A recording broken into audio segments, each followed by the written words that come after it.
What's up, y'all? Nelson checking in from Black Kids White Coats. Hope y'all been good. So, coming in live from 1 month into residency. Your boy made it 1 month into this thing. We're gonna be starting a new video series on intern life, what it's like to be an intern, and I'll be living it. I'll be showing y'all what it's like.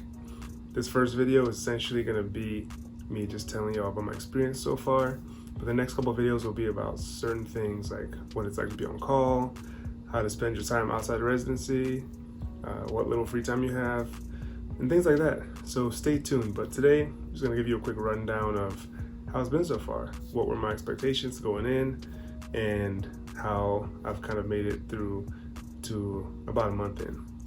So yeah, expectations. Initially, I was like, man, we're about to be residents.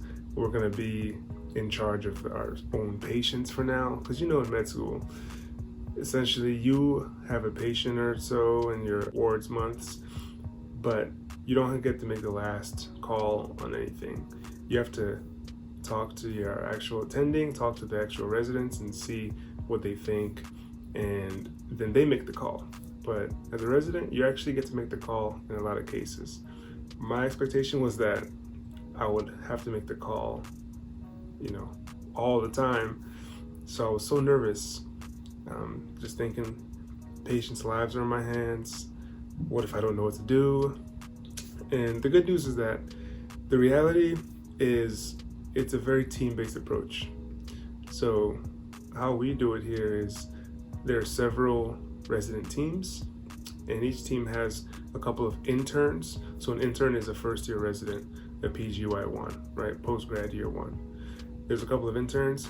There's a senior resident who is second or third year resident in internal medicine, and then there's an attending who is the board-certified post-residency physician who kind of has the final say. So how it breaks down is that the intern does almost every note, right, on the EMR, the medical records. So the intern gets in the morning around 6:45 or to 7, depending on how many patients you have. And then the intern rounds. That means we do what's called a chart review, where we look through the computer, see if anything has happened overnight, see any updates that there are, and then we go speak to the nurses, and then we go and see the patients for a history and physical, see what's going on with them. Then we come back, write the stuff in a note, present it to the senior resident, and then we have what's called staffing, which is when all the interns get together and present to the attending physician by team. Each team has their own attending physician. So that's how our morning to afternoon goes, and then the rest of the day you're essentially managing patients, speaking to the nurses, fielding calls about a patient. You might adjust the medication here, you might go and speak to a patient's family member there, and that's essentially how it goes when you're not on call, right? When you're on call, it's your job to admit patients to the hospital, and you get calls from the emergency room or from your attending, and then they give you the information, then you go and see the patient in the emergency room. Then you do a history physical, see what's going on with them before you admit them to the hospital for whatever their ailments are. So for us, and I've heard varying situations here, but we have call every 4 days. Some people have call every 2 days at different places, some have them much less frequently. But us, I think it's a happy medium at every 4 days. So when you admit a patient, you then are in charge of that patient while they're in the hospital, and then you discharge them, and everything's good. So that's what it's been like.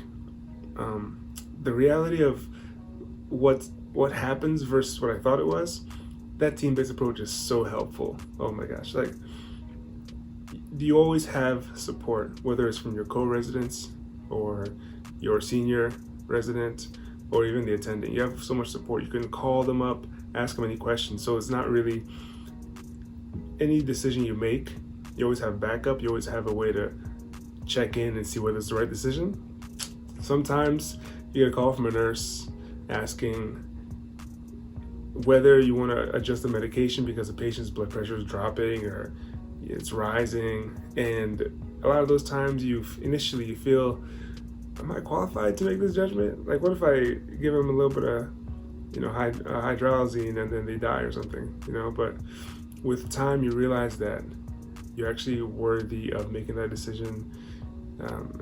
Especially if you want, you can still check in, but sometimes you can use your clinical acumen and you can look it up and say, hey, I'll call you back in a second. Let me check it out.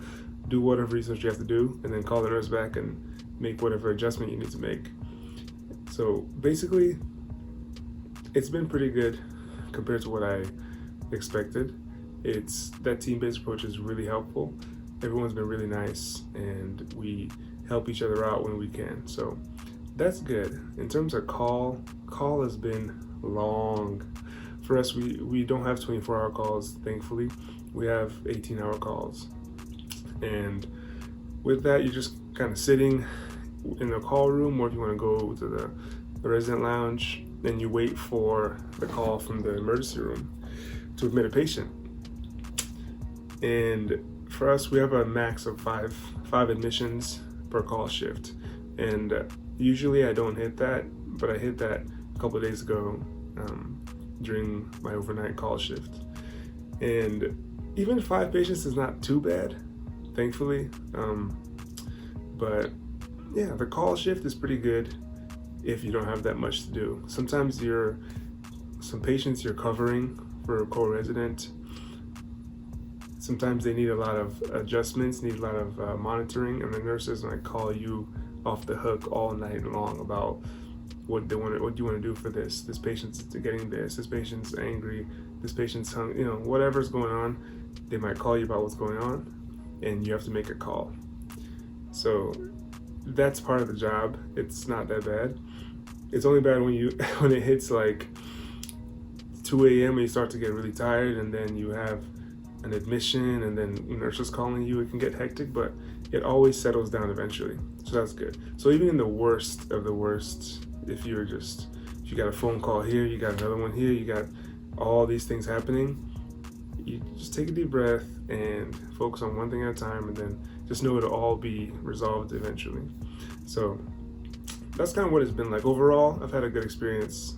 It feels weird still to call myself a doctor, but I think it's something that with time it will come, and we have to live into this role that we've worked so hard for and that we deserve. So that's what it's been like. I have no complaints really. It's nice to be where I am at the moment. So that's kind of a quick recap as to what I expected. I will make other videos showing y'all what it's like in more specific situations. Check it out, like, comment below. Make sure to definitely subscribe, share with your friends, and enjoy the series. Talk to y'all later.